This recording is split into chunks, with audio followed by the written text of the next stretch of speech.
Since the beginning of the tough love rehabilitation movements in the 70s, there have been over 200 facilities all over the world housing thousands of children. They are under no governmental regulation and there have been over 40 reported deaths in these camps, not to mention the hundreds of young lives ruined. In the middle of the night, two men burst into a bedroom and drag Danny out against his will after handcuffing him. His parents are waiting outside and Danny asks for help, but they tell him it's for his own good. The next day Sophie goes to a store to return a product because of a scratch and starts making a scene by throwing things around. The employee Ben drags Sophie to a corner as if about to scold her, but he actually kisses her. They're a couple and Sophie had just been pranking him. Meanwhile at a club, Jack keeps consuming happy powder and walking on the ceiling beams without a care. However, it gets serious when he realizes he's bleeding. When Sophie goes home, she finds her mother Marianne and her stepfather Carl entertaining very important guests. Sophie crashes their little meeting, calling all politicians corrupt as she reveals a joint. Carl has been searching her room, but when Sophie tries to complain about it, Marianne drags her away while Carl announces that she's out of strikes. Later Sophie and Ben attend a party and ignore a sign saying don't go past this point to go upstairs.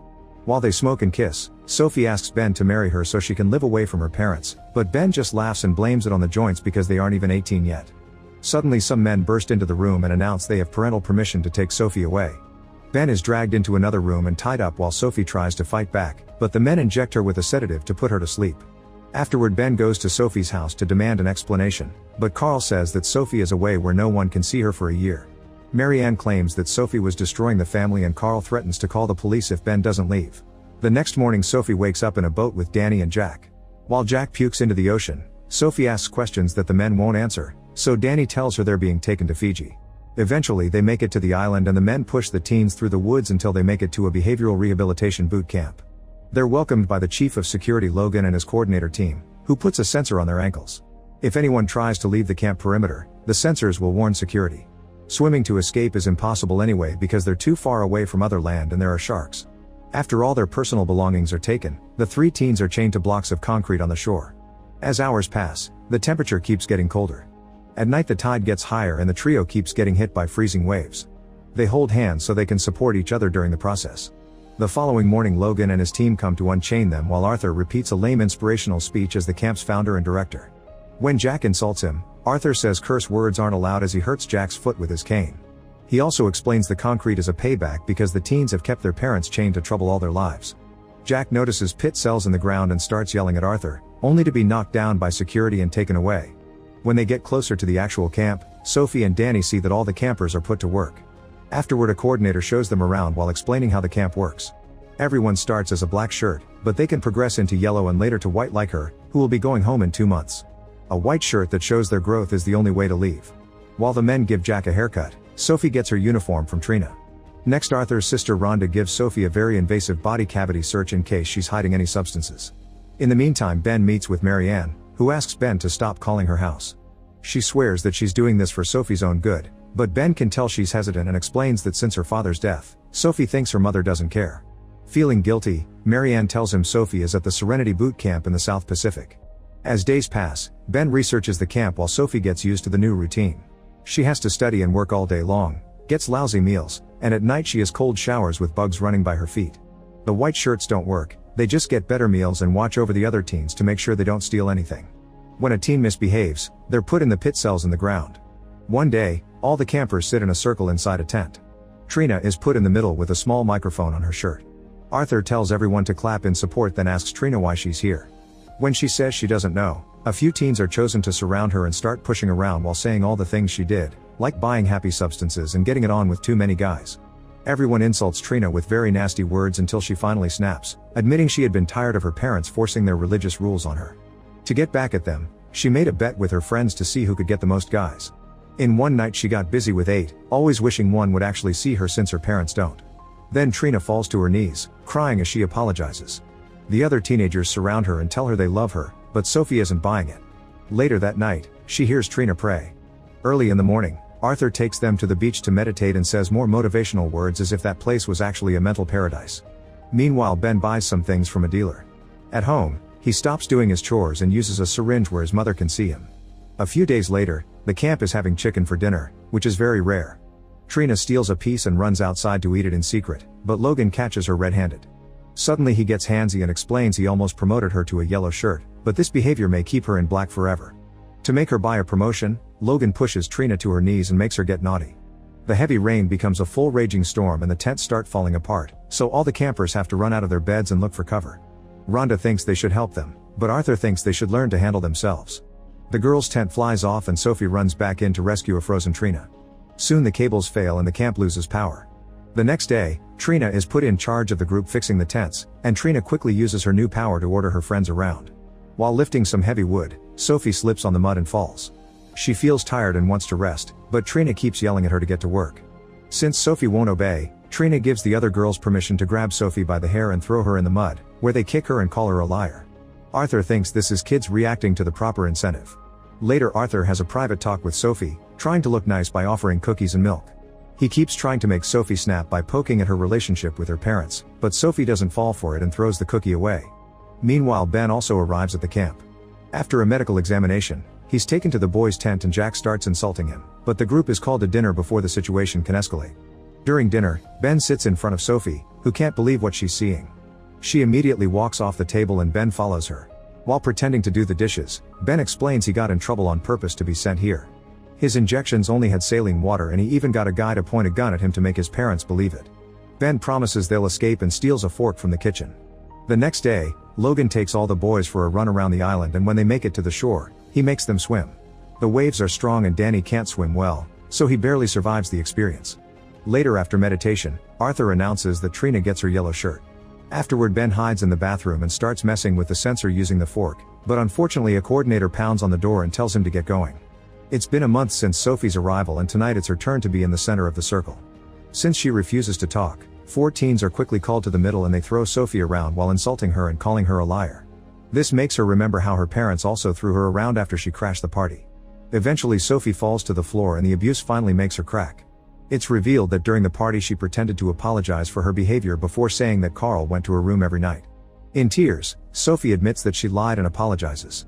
Afterward Sophie sees Trina following Logan into a private spot, but before she can investigate, Ben covers her mouth and takes her to the bushes to tell her he's got a plan to escape. However Sophie is finally brainwashed and tells him this is where they belong because of their bad behavior, then she leaves. The next day, Rhonda tells the teens to write a letter pretending to be their parents saying what they'd love to hear. Meanwhile the boys are playing sports on the beach and Ben accidentally falls past the camp perimeter, activating the sensors. The coordinators immediately turn them off but Ben gets a better idea of how they work. When the game continues, Ben is aggressively thrown to the ground, so Ben retaliates with a knee to the groin. In the evening, Arthur announces that a boy who has been there 2 years finally gets to leave the camp. He used to be one of the worst cases, so Arthur will take him to his seminar in Los Angeles as an example. After hearing the words 2 years, Sophie changes her mind and tells Ben they should use his plan while Arthur is away. Afterward Rhonda reads all the letters to Arthur and finds Sophie's words as her dead father very sweet. Arthur is shaken for a second, but then claims Sophie is writing like that to manipulate him. Rhonda wishes Arthur wouldn't leave the island because she's afraid of possible legal trouble, revealing that campers have died in the past. The next day, Ben messes with the sensor some more and finally finds a way to turn it on and off at will. Late at night after Arthur leaves, Ben sneaks into the girls' tent and makes Sophie follow him out. They run to the perimeter and Ben turns off Sophie's sensor before crossing. The alarm doesn't activate, so they go to Arthur's office and sneak past a sleeping Rhonda to get their personal belongings back. On their way out, Sophie accidentally kicks a bottle of alcohol, but Rhonda is too drunk to wake up. Afterward they run through the woods and get to the beach from the beginning, where they get in a boat to escape. Meanwhile in Los Angeles, Arthur is having his seminar, promoting the camp by showing clips that only show the nice parts like the meditation and taking care of the plants. Ben's parents are there and blame Sophie for his son's sudden change in behavior. Getting suspicious, Arthur sends a text to warn Logan.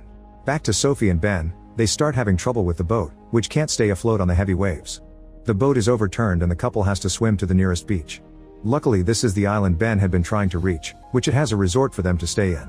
Ben had already sent an envelope in advance with money and documents for their plan. For the next few hours, the couple enjoys their freedom and gets dirty together. Unfortunately their happiness is interrupted by Logan and his men, who punch Ben before dragging him and Sophie back into their boat. When they return to the camp, both teens are put in the pit cells while Arthur tells the group nobody will have breakfast or time off for 3 months because they must learn how one person's actions can affect the lives of others. Afterward it's Danny's turn in the circle, but he never breaks and refuses to take responsibility for his parents' paranoia. The others start beating him up with canes yet he still doesn't break. He only explains he made a joke about murders on the internet and his parents believed it. Danny calls Arthur out for believing he's helping the children, so he's knocked down with a punch. Days pass with Ben and Sophie still in the pits, where they have to deal with the burning sun and occasional storms that flood their cells. After 2 weeks, they're finally released. In private, Arthur claims that Ben ruined Sophie's rehabilitation, so he'll be kicked out in 3 days. Until then, Ben must behave or Arthur will make Sophie's life a living hell. Later while they're working, Ben tries being cold to Sophie, but she insists on talking until he shares Arthur's words. That night, Trina is using her mouth as usual until Logan decides he wants more and forces himself on her. Afterward, a crying Trina runs to the showers and Sophie sees her, so she follows to check on her. At first Trina doesn't want to talk, but Sophie notices the blood and Trina finally confesses what happened. Sophie hugs her to comfort her the best she can. The next day, Logan sends the boys swimming again even though the waves are more brutal. When Danny starts having trouble, he tries holding onto the buoy and calls for help, only to be ignored. After all the other boys come back, Logan tells Danny he needs to return on his own means as well. Ben calls him out and wants to help Danny, but Logan holds him back. Another big wave comes and knocks Danny off the buoy, sending him underwater. A desperate Ben finally frees himself and jumps in, swimming as fast as possible to retrieve Danny's body and bring him to the shore. He tries CPR but it's too late, Danny is dead. Ben blames Logan for it, however Ben tells his men that Danny died trying to escape and they take the body to the camp. When Arthur learns what happened, he scolds Logan because now the whole camp will be investigated and sued. He threatens to call the army to tell them Logan escaped from them a few years ago, but for now he dismisses him. Afterward, Rhonda tells Arthur he's losing control and the camp is falling apart, so Arthur slaps her. Moments later the campers watch how Danny's body is taken away in a bag and Arthur discusses things with a cop. That night, Arthur makes Logan step into the circle, saying the law is the same for everyone. The other teens are afraid of him, so at first they don't dare to do anything. Suddenly Trina stands up and wonders how many girls he promised yellow shirts to, causing a bunch of girls to stand up to share what Logan did to them. As sticks are passed around, Sophie steps in and calls Logan out for abuse and murder. The other teens start furiously beating Logan up with the sticks, but Sophie stops them because violence proves they belong here. At that moment Arthur tells them they belong there because their parents gave up on them, so Ben retaliates by revealing that the teens died in Arthur's former camp in New Mexico. He moved the program to a faraway island so the law couldn't find it. Ben starts a speech about their right to freedom and how Danny died for nothing, riling up the entire group. The teenagers finally snap and begin destroying the whole camp. Logan gets hurt and pushed down, but the other coordinators are tired and only watch it happen. Soon the teens are making torches and lighting all the tents and buildings on fire, so Logan decides to escape on a car before it gets worse.